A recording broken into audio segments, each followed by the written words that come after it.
আসসালামু আলাইকুম, কেমন আছেন সবাই? আশা করছি যে যেখানে আছেন ভালো আছেন, সুস্থ আছেন। এই প্রত্যাশা নিয়েই শুরু করছি ইনশাল্লাহ। সূরা বাকারার 151 নং এবং 161 নং এবং 162 নং দুটি আয়াত পড়ব ইনশাল্লাহ, এবং তার অর্থ জানব, একটু বিশ্লেষণ করার চেষ্টা করব ইনশাল্লাহ। খুবই গুরুত্বপূর্ণ তথ্য রয়েছে, আশা করছি সাথেই থাকবেন ইনশাল্লাহ।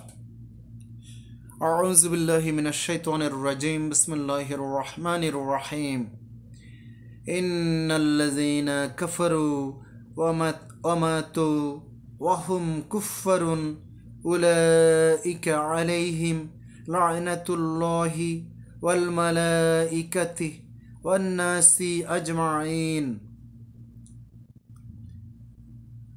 خالدين فيها لا يخفف عنهم العذاب ولا هم ينظرون। 161 এবং 162 নং আয়াত আমি পড়েছি এবং এর অর্থটা ইনশাল্লাহ আমরা এখন জানব। নিশ্চয়ই যারা কুফরি করেছে এবং কাফির অবস্থায় মৃত্যুবরণ করেছে তাদের উপর আল্লাহ ফেরেশতাগণ ও সকল মানুষের লানত। যে মানুষগুলো কুফরি করা অবস্থায়, মানে কুফরি করেছে এবং এই অবস্থায় যে কুফরি করে তাকে কাফির বলা হয়, তো কুফরি করেছে এবং কাফির অবস্থায় মৃত্যুবরণ করেছে, তাদের উপর যখন মৃত্যু হয়ে যায় তখন আল্লাহ তাআলা তাদেরকে লানত করেন, আল্লাহর ফেরেশতাগণ লানত করেন এবং সকল মানুষ তাদেরকে লানত করেন। এখন কথা হচ্ছে, সকল মানুষ তো মুখ দিয়ে বলে না যে এই লোকটার উপর লানত, কিন্তু সকল মানুষের পক্ষ থেকে আল্লাহ তাআলা তার উপর লানত বর্ষণ করে দেন অটোমেটিক্যালি। কেউ আবার মুখ দিয়ে বলুক আর না বলুক, তাতে কিছু আসে যায় না।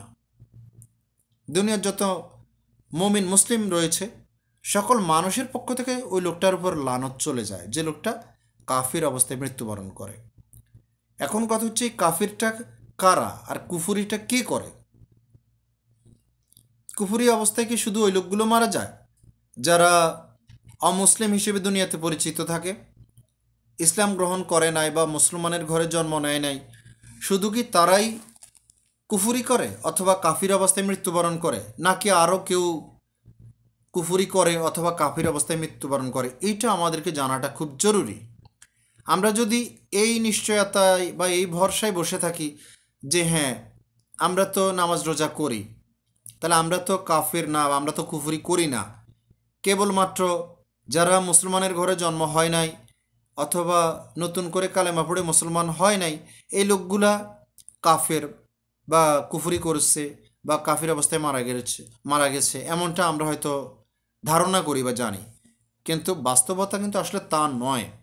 ওরা তো যদি ঈমান না আনে এবং আল্লাহর সাথে অন্য কাউকে অংশীদার করে তাহলে তো শিরক করলো। আর যদি আল্লাহকে অস্বীকার করে এবং আল্লাহ যে বিধান দিয়েছেন সেগুলোকে কোনোটা অমান্য করে বিশেষ করে, তখন সে কুফরি করলো। আর আল্লাহ বলতে কেউ নাই বা পৃথিবীতে কোনো সৃষ্টিকর্তা নাই এমন বললে তো নাস্তিক হয়, সেটা আবার আলাদা বিষয়, একটু ভিন্নতা রয়েছে। তো এখানে বলা হয়েছে কেউ যদি কুফরি করেছে এবং কাফির অবস্থায় মৃত্যুবরণ করেছে তাহলে এই লোকটার জন্য আল্লাহর পক্ষ থেকে, ফেরেশতাদের পক্ষ থেকে এবং দুনিয়ার সমস্ত মানুষের পক্ষ থেকে লানত। তো কুফরি আসলে কিভাবে হয়ে যায়? আল্লাহ তাআলার যে কোনো বিধানকে অমান্য করলেই কুফরি হয়ে যায়। এখন আপনি মুসলিম হিসেবে আল্লাহ তাআলার বিধানগুলোকে আপনি মান্য করে চলছেন কিনা? এখন আপনি হয়তো বলবেন যে হ্যাঁ চলছি, নামাজ তো পড়ি, রোজা তো করি, দান খয়রাত করি, বা টুকটাক এটা সেটা তো অনেক কিছু করি, কিন্তু অনেক কিছুই আবার করছেন না। যা করছেন না সেটা দিয়েই কুফরি হয়ে যাচ্ছে। আল্লাহ তাআলার কোরআনের আয়াতের যে কোনো একটা নির্দেশিকা যদি কেউ অমান্য করে তাহলে সে কুফরি করলো। হাদিসে এভাবে এসছে যে যে লোকটা এক ওয়াক্ত নামাজ পড়লো না সে ওই মুহূর্তে কুফরি করলো। তো ওই অবস্থায় যদি লোকটা মারা যায় অবস্থাটা কী হবে? কিন্তু কথা হচ্ছে সেই গুনাহ বা সেই পাপ আমাদের মধ্যে তো রয়েছে। আর সবথেকে বড় কথা যেটা, আল্লাহ তাআলা দুনিয়াতে সকল মানুষকে খলিফা হিসেবে সৃষ্টি করেছেন। আল্লাহ এই কথাটা ফেরেশতাদের সাথে আল্লাহ তাআলা বলেছেন যখন মানুষকে সৃষ্টি করবেন তখন, যে আল্লাহ তাআলা দুনিয়ায় খলিফা সৃষ্টি করতে চান। এখন খলিফা বলতে কাপড় সেলাই করা সেই খলিফা নয়, অথবা খলিফা বলতে শুধু 4 খলিফা যে নবীজি সাল্লাল্লাহু আলাইহি ওয়াসাল্লামের সময় ছিলেন, শুধু এই 4 খলিফা নয়। খলিফা বলতে প্রতিনিধি, প্রতিনিধি হচ্ছে সমস্ত মানুষকেই প্রতিনিধি বলা হয়েছে। তো সেই প্রতিনিধি আমরা যারা আছি, আমাদেরকে আল্লাহ তাআলা কী দায়িত্ব দিয়েছেন?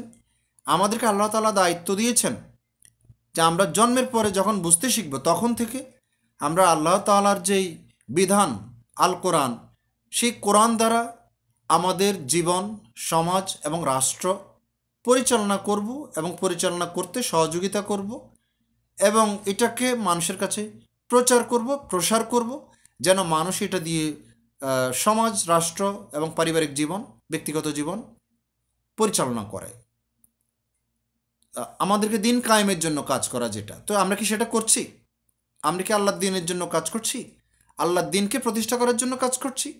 আল্লাহর কোরআনকে প্রতিষ্ঠা করার জন্য, কায়েম করার জন্য, আল্লাহর কোরআন দিয়ে সমাজ, পারিবারিক জীবন, ব্যক্তিগত, সামাজিক, রাষ্ট্রীয় জীবনকে কি আমরা পরিচালনা করার জন্য কাজ করছি কিনা, এটা আপনাকে ভাবতে হবে। যদি এই জিনিস আপনার জীবনে না থাকে, তাহলে আপনার দ্বারা কিন্তু অটোমেটিক্যালি কুফরি হয়ে যাচ্ছে। কারণ আপনি আল্লাহ তাআলার দেয়া বিধান আপনি মানছেন না, আল্লাহ তাআলার দেয়া বিধানের পক্ষে কাজ করছেন না, বরং আল্লাহ তাআলা যা করতে বলেন নাই অন্য মানুষ সেটা করছে, সেই কাজকে আপনি সহযোগিতা করছেন বা সমর্থন করছেন সমাজ পরিচালনার ক্ষেত্রে, রাষ্ট্র পরিচালনার ক্ষেত্রে। তো সেদিক থেকে আপনি তো কুফরি করেই বসে আছেন। তো এই কুফরি করে বসে থাকা অবস্থায় যদি আপনি মৃত্যুবরণ করেন, আপনার শুধু কেবল নামাজ, আপনার শুধু কেবল রোজা, বা আপনার শুধু কেবল কিছু দান করলেন, এইটুকুতেই যদি মনে করেন যে আপনি পার পেয়ে যাবেন, তাহলে আপনি বড় ভুল করবেন। আল্লাহ তাআলা, নামাজ তো ইসলামের একটা অংশ, রোজা ইসলামের একটা অংশ, তারপরে জাকাত দেয়া ইসলামের একটা অংশ, দান খয়রাত করা ইসলামের একটা অংশ। কিন্তু ইসলামের প্রধান যেই কাজটা, লা ইলাহা ইল্লাল্লাহকে সমাজে এবং রাষ্ট্রে কার্যকরভাবে প্রতিষ্ঠা করা। লা ইলাহা ইল্লাল্লাহর মানে কি? লা ইলাহা ইল্লাল্লাহ মানে আল্লাহ ছাড়া কোনো মালিক নেই বা প্রভু নেই, কোনো ইলাহ নেই। তো যদি কোনো মালিক না থাকে, ইলাহ না থাকে, প্রভু না থাকে, তাহলে দুনিয়ার সকল ক্ষেত্রে সকল নির্দেশনা চলবে একমাত্র আল্লাহর, কারণ তিনি ছাড়া আর কোনো মালিক নেই। কিন্তু যখনই আপনি আল্লাহ ছাড়া অন্য কারো নির্দেশ, অন্য কারো বিধান আপনি অনুসরণ করবেন, তখন কিন্তু আপনি ওই মানুষকে, ওই গোষ্ঠীকে আপনি কিন্তু অনেকটা আপনার প্রভুরূপেই গ্রহণ করে নিয়ে নিলেন। কারণ তার বিধান তো পৃথিবীতে চলবে না। আপনার যে সংসদ চলছে, রাষ্ট্র চলছে, কিসের বিধানে চলছে? কার বিধানে চলছে? কিছু মানুষ সংসদে কিছু বক্তব্য দিল, কিছু মানুষ সেটাকে হাঁ বলল, সেটা হাঁ জয়যুক্ত হয়ে গেল, তার মধ্য দিয়ে কিন্তু আপনার রাষ্ট্র, সমাজ পরিচালিত হচ্ছে। তো ওই লোকগুলোকে কিন্তু আপনি প্রভুত্বের আসনে স্থান দিয়ে দিলেন, এবং তারাও নিজেদেরকে প্রভুত্বের আসনে বসিয়ে ফেললো, হয়তো জানতে অথবা অজান্তে। তো এটা তো তারা কুফরি করে ফেললো, এবং তারা কি করলো? প্রভুত্ব দাবি করলে এটাকে কি বলে আমি ঠিক জানি না। এটা কুফরি তো হয় আল্লাহকে অস্বীকার করলে, তো এটা অস্বীকার তো করা হয়েই যায়, সে অর্থে কুফরি করা হয়ে যায়। পাশাপাশি নিজে প্রভুত্ব দাবি করা, ওরে বাবা, কত ভয়ঙ্কর অপরাধ হতে পারে। তো এই লোকগুলো হয়তো এটা কোনদিন বুঝে না, বুঝবে কিনা আল্লাহ পাক ভালো জানেন। যদি বুঝতো, যদি মানতো, তাহলে তারা বেঁচে যেত। কিন্তু এই লোকগুলো যদি মারা যায়, আমি ওইসব লোকদের কথা বলছিই না যারা সরাসরি প্রকাশ্যে আল্লাহকে অস্বীকার করে, কাফের, কুফরি করেছে, তাদের কথা বাদ, তারা তো এমনিতেই। কিন্তু যে লোকগুলো মুসলিম দাবি করার সত্ত্বেও কুফরি করছে প্রতিনিয়ত, আমি তাদের কথা বলছি। এরা সব থেকে ভয়ঙ্কর অবস্থায় আছে। এরা কিন্তু একটা বিশ্বাস, ভরসা নিয়েই আছে যে হ্যাঁ, আমরা তো মুসলিম, মুসলিমের ঘরে জন্ম নিয়েছি, মরে গেলে তো একসময় আমরা জান্নাত পাবই। কিন্তু কিভাবে পাবেন যদি আপনি কুফরির মধ্যে এই ধরনের যে কুফরি আপনি চালিয়ে যাচ্ছেন, আল্লাহর দেয়া বিধানকে মানছেন না, আল্লাহর দেয়া বিধানকে সমাজে এবং রাষ্ট্রে প্রতিষ্ঠিত করার জন্য, কায়েম করার জন্য কাজ করছেন না। এমনকি যারা এই বিধানকে, আল্লাহ তাআলার বিধানকে সমাজ, রাষ্ট্রে প্রতিষ্ঠা করার জন্য দিন রাত পরিশ্রম করছে, কাজ করছে, তাদেরকে বাধা দিচ্ছেন, ঠেকাচ্ছেন, অত্যাচার করছেন, হত্যা করছেন। এই ধরনের কাজগুলো করছেন আপনারা। এবং জালেম এবং জুলুমকারী যে, তার সপক্ষে কাজ করছেন, কথা বলছেন, তার জন্য লড়াই করছেন। তো আপনি তো একদম প্রকাশ্য অত্যাচারী, কিন্তু আপনি সেটা বুঝতেই পারছেন না যে আপনি একজন অত্যাচারী, আপনি ভাবছেন যে আপনি শান্তি প্রতিষ্ঠাকারী, অথচ আপনি তো আপনার নিজেকে ধ্বংস করে ফেলছেন। এবং কুফুরি এই যা করছেন পুরোটাই কুফুরির মধ্য দিয়ে যাচ্ছে, শিরকের মধ্য দিয়ে যাচ্ছে। তো এই অবস্থায় আপনি যদি মৃত্যুবরণ করেন, কখনোই আশা করতে পারেন না যে আপনি ক্ষমা পাবেন, জান্নাত পাবেন। যদি আপনি এই ধরনের কুফুরি থেকে বের হয়ে তওবা না করে, ঈমান না এনে পরিপূর্ণভাবে, এবং ইসলামের জন্য কাজ না করে, কথা না বলে, ইসলামের সমর্থনে কাজ না করে যদি আপনি দুনিয়া ছেড়ে চলে যান, তাহলে আপনার হতাশা নিয়েই কিন্তু আপনাকে যেতে হবে সত্যিকার অর্থে। এবং আপনার উপর আল্লাহ তাআলার লানত, ফেরেশতাদের লানত এবং দুনিয়ার সমস্ত মানুষের লানত আপনার উপর। আর অন্যান্য কাফির যারা আছে তাদের উপর তো রয়েছেই। 162 নম্বর আয়াতের অর্থ যেটা আমরা পড়ি নাই, এখন পড়ছি, যে তারা সেখানে স্থায়ী হবে। তারা কারা? যারা কুফরি করেছে এবং কাফির অবস্থায় মৃত্যুবরণ করেছে এবং তাদের উপর আল্লাহর লানত পড়েছে, সমস্ত ফেরেশতাদের লানত পড়েছে, সমস্ত মানুষের লানত পড়েছে, ওই কাফেরগুলোই জাহান্নামে চিরস্থায়ী হবে, জাহান্নামে। এবং তাদের থেকে আযাব হালকা করা হবে না। তাদেরকে যে আযাব দেয়া হবে, যে শাস্তি দেয়া হবে, সেটা কখনোই কমানো হবে না, হালকা করা হবে না। এবং তাদেরকে অবকাশও দেয়া হবে না, মানে হচ্ছে তাদেরকে কখনো এই শাস্তি থেকে মুক্ত করা হবে না। তো আপনি দুনিয়ার জীবনে 50-60 বছর, 100 বছর ধরে নিলাম সর্বোচ্চ হায়াত পেলেন, বেঁচে থাকলেন, রাজত্ব করলেন, হ্যাঁ, আনন্দ ফুর্তি মোজ মস্তি আরামায়েশ করে গেলেন এবং কুফুরি করে গেলেন এইভাবে। যদিও আপনি মনে করে যাচ্ছেন যে আপনি তো মুসলমান, আপনি তো ইসলাম পালন করে যাচ্ছেন, ইসলাম পালন করে যাচ্ছেন, মিলাদ পড়ছেন, যেটা মিলাদ মানুষ সৃষ্টি করছে, আল্লাহ করতে বলেন নাই, নবীজিও করেন নাই, সেই মিলাদ মানুষ সৃষ্টি করছে, আপনি সেই মিলাদ নিয়ে আনন্দ ফুর্তি করেন। আপনি গান বাজনা নিয়ে, ইসলামের নামে গান বাজনা নিয়ে হই হুল্লোড় হয়, আপনি সেটার সাথে আছেন, সিন্নি খাওয়ার সাথে আছেন, দেওয়ার সাথে আছেন। কিন্তু আসল কাজ যেটা আল্লাহ করতে বলছেন, যে তোমরা আমার দিনকে কায়েম করো, আমার দিনকে পৃথিবীতে কায়েম করো, জমিনে কায়েম করো, সমাজে রাষ্ট্রে কায়েম করো, প্রতিষ্ঠা করো। এর মানে কি? দিন দিয়ে, দিন মানে ইসলাম, ইসলাম মানে কোরআন, এইটা দিয়ে আপনি সমাজকে, রাষ্ট্রকে পরিচালনা করবেন।